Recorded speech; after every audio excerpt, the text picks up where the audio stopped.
Mayong adlaw kanatong tanan and welcome sa atong Word of Life Daily Devotional Time. Ang pulong sa kinabuhi Daily Devotional Time. At your service, Jones Gimaras, kuyog ta sa pagtuon sa pulong sa Ginoo for our spiritual life and spiritual growth. Ang atong foundational text ani is in John 6:35. Then Jesus declared, "I am the bread of life. Whoever comes to me will never go hungry, and whoever believes in me will never be thirsty." Kung gigutom ka ron o giuhaw sa imong kinabuhi, spiritually and emotionally, makatabang yun ang pulong sa Ginoo. Kung namoy mga pangutana, namoy mga nasabtan sa atong discussion karon, pwede yun ninyong i-comment sa atong comment box, sa atong pag-post ani na may comment section. Pwede mo ditong makahatag sa inyong pangutana o mga komento. So, magtuon ta karon sa pulong sa Ginoo and we have our 7-day series na atay pito ka adlaw karon nga atong igahin para pagtuon unsa ka importante ang Bible. What's the importance of the Bible? And atong paminawon kung unsay gisulti pod sa Bible mahitungod sa Word of God. So excited ta nga makakat-on kung unsa ka importante ang Biblia at the same time ang devotional time. Sige, so magsugod ta karon, join me in the 7 days kay kung namoy mga questions na mo'y kadugang nindot ti kaya nga magdungan ta og kat-on. Alright, so magsugod ta. Now, ang ato karon nga series is entitled Anchored in His Word. Anchored means naangkla ta, pareha na sa barko. Ang barko dili sa kairog sa lawod or dili siya siguro dili mahadlok ang kapitan sa barko, ang nasakay sa barko.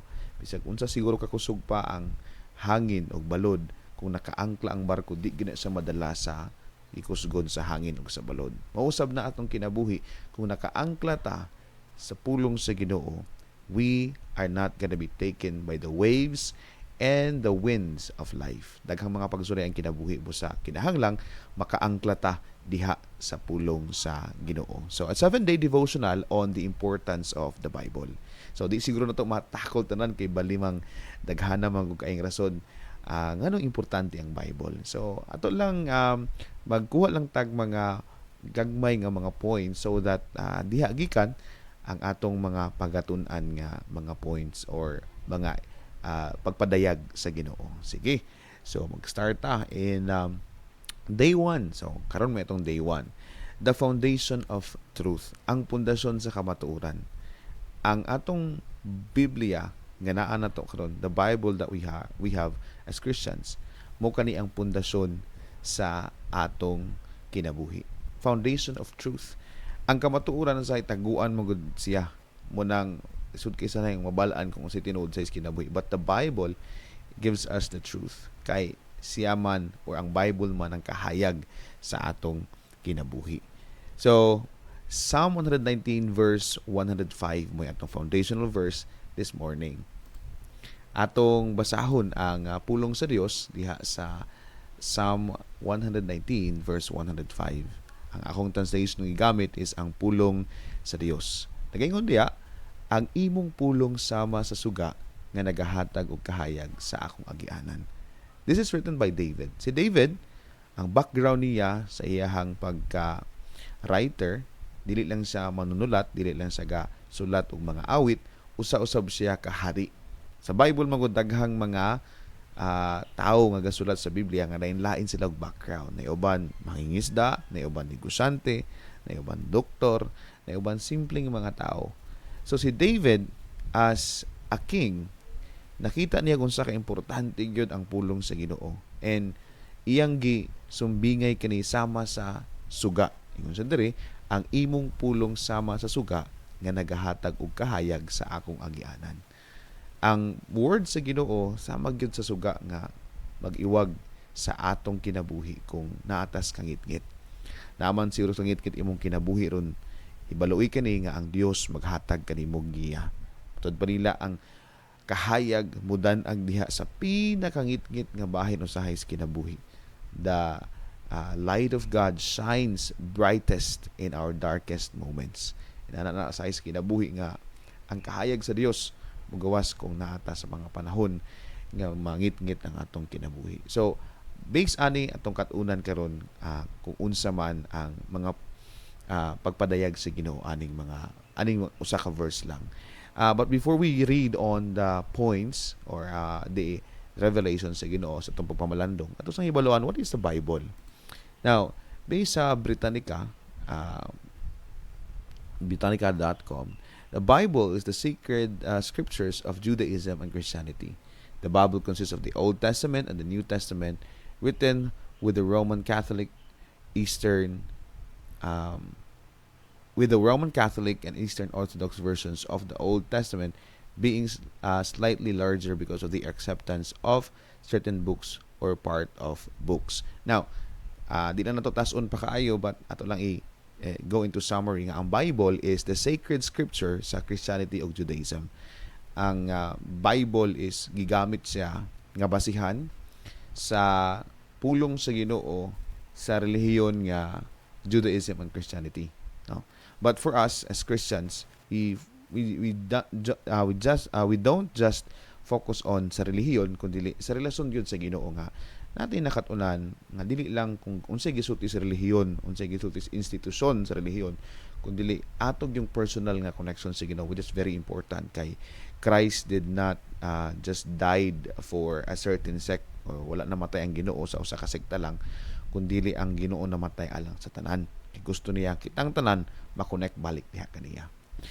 So, sugod ta, that's the Bible. So, indot kayo nga atong makita na siya nga mo dinay Bible, sacred scripture, balaan nga mga pulong sa Kristyanismo o sa Judaismo. We'll have a separate video on our discussion kung unsay atong makatunan sa Bible. Okay, so muna yung mga points nga atong pwedeng makatunan, matun-an sa Psalm 119 verse 105.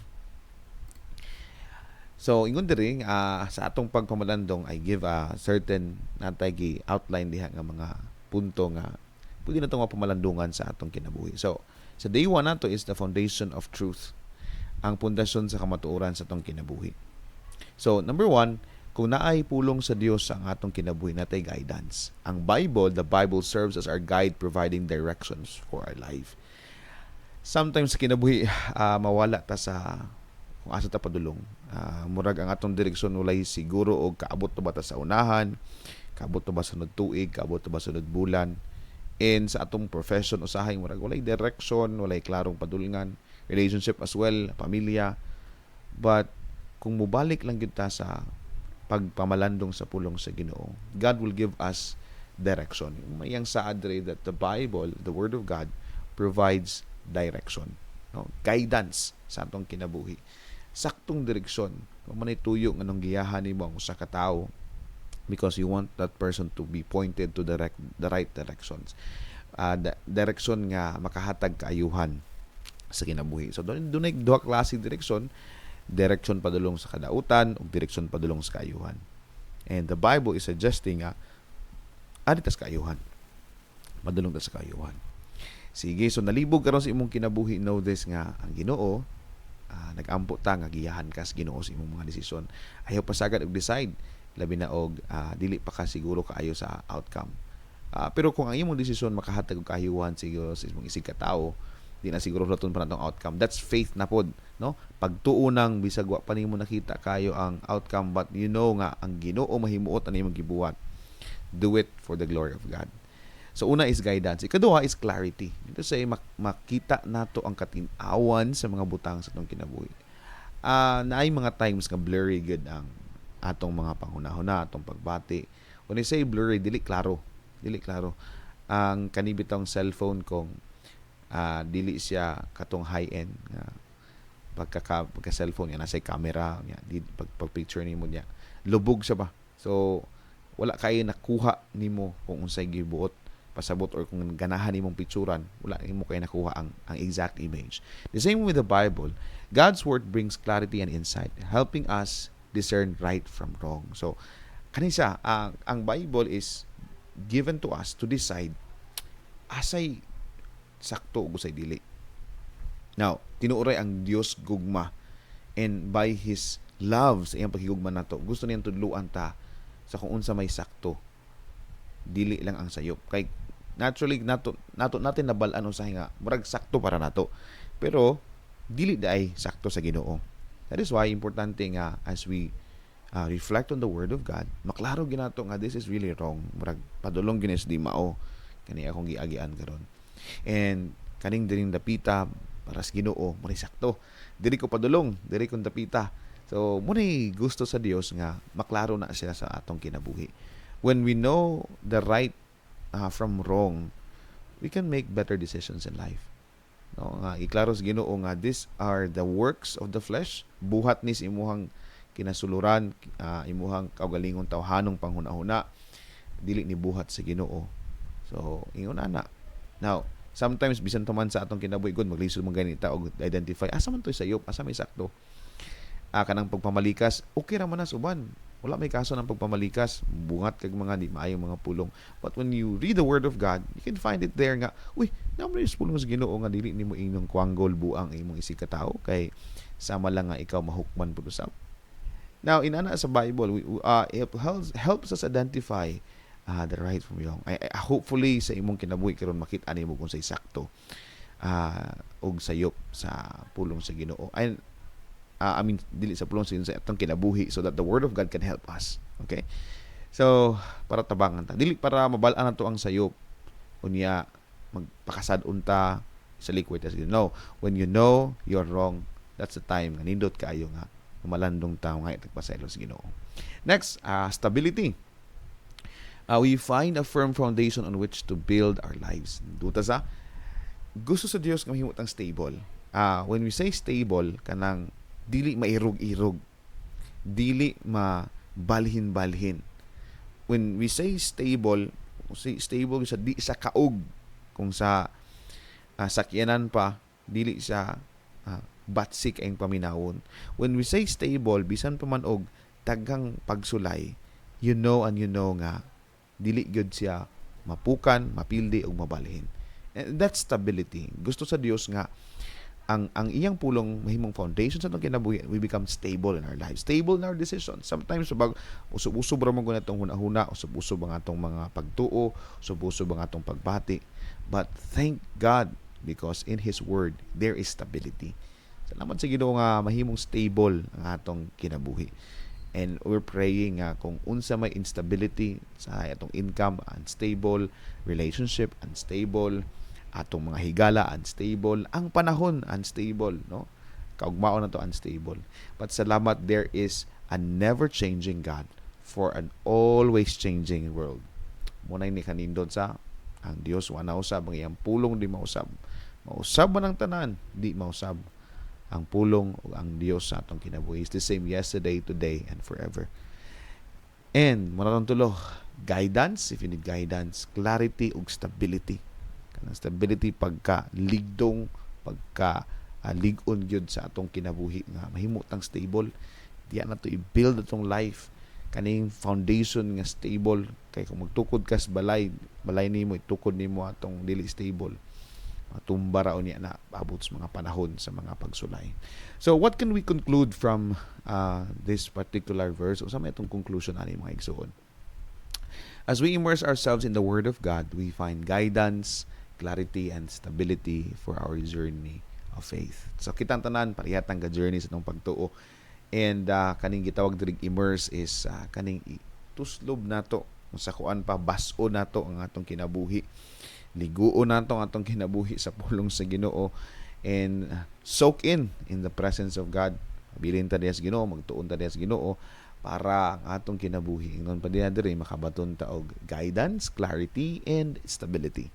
Okay. And question, no? How has God's Word guided and directed your life? Giun sa paggiya. Pwede mong mo comment sa lalom sa atong comment section. Giun sa paggiya ang imong kinabuhi sa Ginoo. And unsaon nimo nga musalig paghihapon ka sa Dios sa imong kaugmaon. Pwede nimong ibutang na sa comment section nato. How has God's Word guided you in the past? Giun sa paggiya ka sa Ginoo. And karon sa imong present, unsaon nimo nga musalig pagyapon ka diha sa Ginoo. And our prayer for today is nagaingon diri. Lord, thank you for the gift of your Word. Help us to trust in its guidance and rely on its wisdom as we navigate life's journey. Amen. So atong mga pag-ampo karong adlaw nga saligan nato ang Dios na say gasa nga gihatag kanato pinaagi sa iyang word, and mahimo ta makasalig kaniya, and para atong kaniba ganing man-navigate, maklaro nato, maaninaw nato o pamalandungan nato ang panaw sa kinabuhi. We are on a journey, and salamat sa Ginoo nga we are assured nga samtang nagpanaw taning kinabuhi, di pa man ta moabot siguro sa ato ang katapusan nga gininhawa, makabaton ta og giya, clarity sa kinabuhi, and stability sa atong pagtuo sa Ginoo. So may these words nga gikan sa Dios makatabang kanimo sa imong kinabuhi karon. Ang atong mga pagdasig nga magkinabuhi ka sumala sa kabuton sa Ginoo. So that is our day 1 sa ato ang devotional series, and malipay ta nga sunod nga higayon napod no sa atong series. Apil gihapon ta. Join us. Let's continue to learn the Word of God. And excited ko in our time together. Salamat sa Ginoo. So, once again, salamat. Ang Ginoo magapanalangin kanato. God bless you. God bless you. God bless you.